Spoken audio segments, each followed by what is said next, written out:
আমি যে কলেজে এখন কাজ করি সেই কলেজে যখন প্রথম বর্ষের ছাত্রছাত্রীরা প্রথম ক্লাসে উপস্থিত হয়, তাদের সাথে যখন আমি ক্লাস নেই, আমি তাদেরকে কয়েকটি প্রশ্ন করি।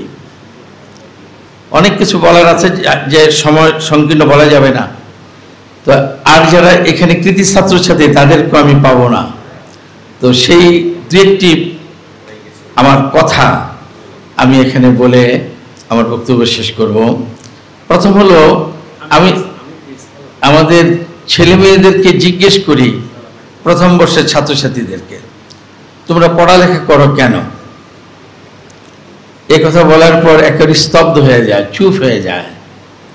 উত্তর তাদের জানা আছে, কিন্তু আমার মনে হয় উত্তর দিতে ইতস্ত বোধ করে। তখন আমি বলে দেই যে এটার সহজ সরল একটা উত্তর, যে জ্ঞান অর্জন করার জন্য। পড়ালেখা কেন করো? জ্ঞান অর্জন করার জন্য। এরপরে আমি প্রশ্ন করি, দ্বিতীয় প্রশ্ন, জ্ঞানটা কি? এখনো চুপ, কথা বলে না। জ্ঞানটা কি? তো বলে যে এটা সহজ উত্তর, জ্ঞান হলো তাই যা আমি জানি না তা জানা, এটা হলো জ্ঞান। এরপরে প্রশ্ন করি, কষ্ট করে, টাকা ব্যয় করে, সময় ব্যয় করে, পড়ালেখা করে তুমি এই জ্ঞান অর্জন করো কেন? কেন অর্জন করবে? এখনো চুপ। তো জ্ঞান কেন অর্জন করা, এটা নিশ্চয়ই কৃতি ছাত্রছাত্রী যারা, নিশ্চয়ই এটার অ্যান্সার তোমাদের মধ্যে আছে। তারপরও আমার ছাত্রছাত্রীরা কথা বলে না, তো সেটা আমি কিভাবে বলে দেই, যে জ্ঞান অর্জন করার লক্ষ্য উদ্দেশ্যেই হতে হবে অর্জিত জ্ঞান কাজে লাগিয়ে কল্যাণ লাভ করা। এর জন্যেই পড়ালেখা করা, জ্ঞান অর্জন করা, অর্জিত জ্ঞান প্রয়োগ করে, কাজে ব্যবহার করে কল্যাণ সাধন করা। আমার দ্বিতীয় কথা হচ্ছে যে আজকে তোমাদেরকে যে সম্বর্ধনা দেওয়া হচ্ছে, এটা কেন দেওয়া হচ্ছে? তোমরা সফলতা অর্জন করার জন্য তোমরা ঐকান্তিক প্রচেষ্টা করেছ, সেই জন্য তোমরা আজকে সফলতা অর্জন করেছ। এই সফলতা অর্জন করার কারণে আজকে তোমাদেরকে সম্মান দেওয়া হচ্ছে। এই যে সফলতা অর্জন করার জন্য প্রচেষ্টা, এই প্রচেষ্টায় আজকে তোমাদেরকে এই অনুষ্ঠানে আমন্ত্রিত অতিথি হিসাবে নিয়ে এসেছে। জীবনের প্রতিটা ক্ষেত্রে সফলতা অর্জন করার জন্য প্রত্যেকটা মানুষের লক্ষ্য উদ্দেশ্য থাকা প্রয়োজন।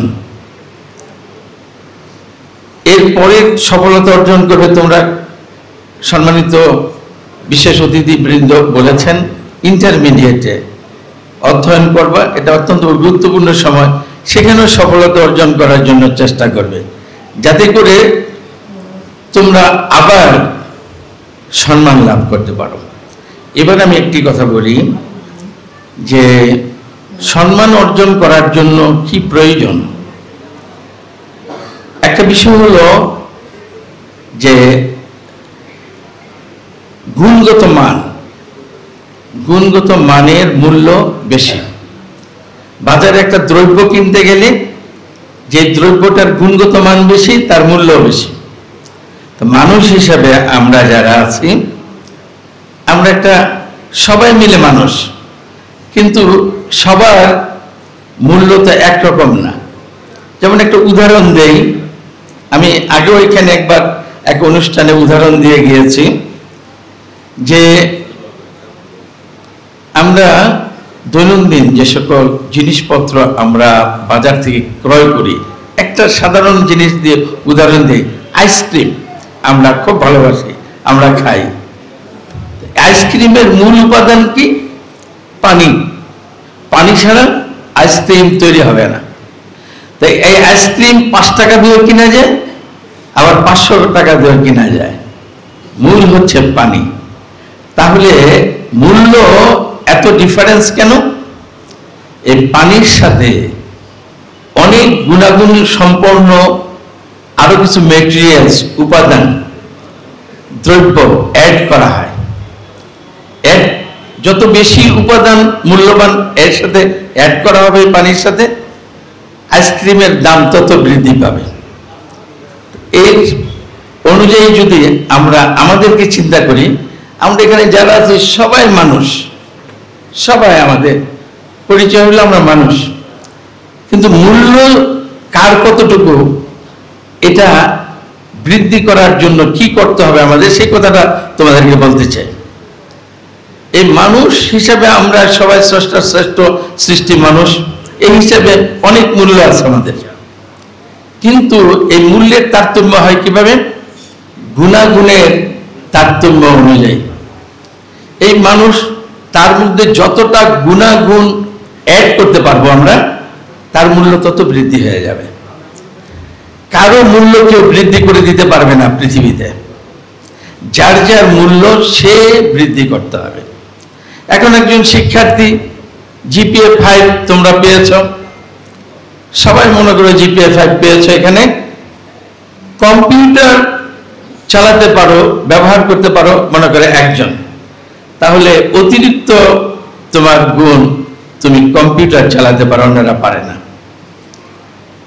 এরকম যতটা বেশি গুণ তোমার মধ্যে আমার মধ্যে অ্যাড করতে পারবো, তত আমরা গুণীজন হয়ে যাব, অর্থাৎ মূল্যবান হয়ে যাব।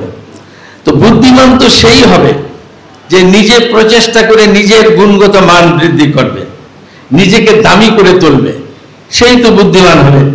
তো নিশ্চয়ই তোমরা যারা জিপিএ 5 পেয়েছ তোমরা বুদ্ধিমান।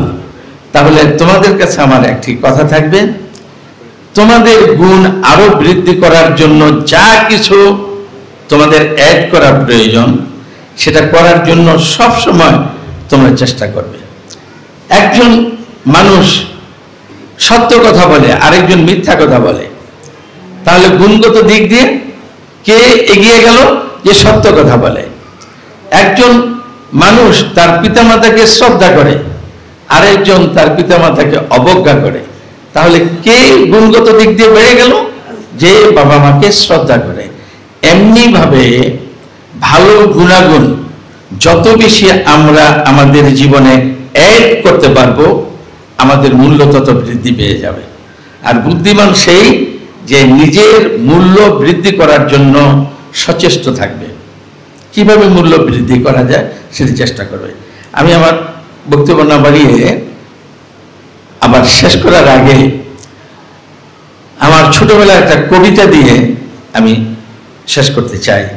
এই কবিতা হয়তো আমি বলতে গেলে ভুল হতে পারে কোনো ছন্দে, তো সেগুলা ক্ষমাসুলভ দৃষ্টিতে দেখতে হবে। এই কবিতাটাও আমার প্রিয় ছাত্রছাত্রীদের উদ্দেশ্যে, ছোটবেলা পড়েছি।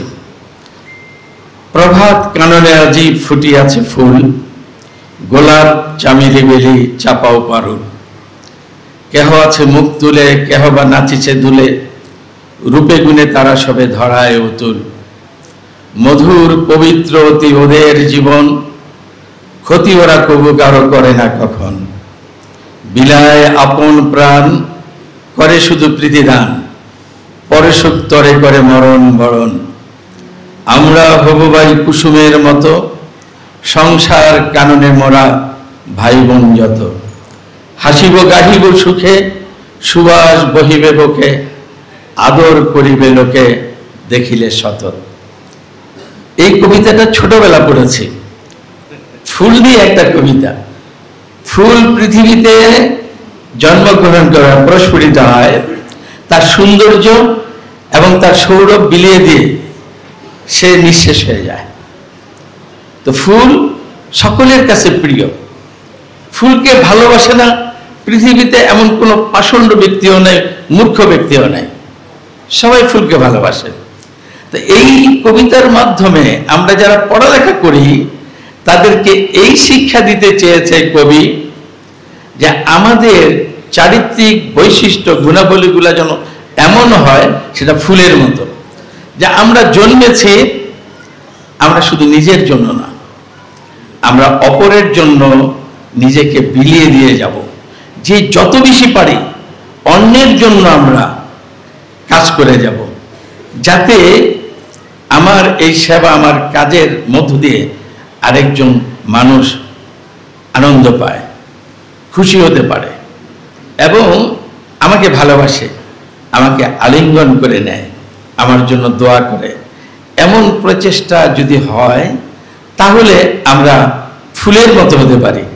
আর একজন শিক্ষার্থী এই লক্ষ্য উদ্দেশ্যই থাকা প্রয়োজন যে আমি সবচেয়ে বেশি মানুষের কাছে যাতে গ্রহণযোগ্যতা পাই, মানুষের কল্যাণে কাজ করে আমার শিক্ষা, আমার জ্ঞানকে যাতে আমি উচ্চ মাপে উঠাতে পারি। সর্বশেষ কথা হলো, আমি একটু আগে বলছি যে নিজের গুণগত মানের উন্নয়ন করে নিজের মূল্য বৃদ্ধি করতে হয়। তো সবচেয়ে মনে রাখতে হবে, সবচেয়ে বেশি মূল্যবান মানুষ সে যে স্রষ্টা আমাদেরকে সৃষ্টি করেছেন, তার কাছে যে মূল্যবান।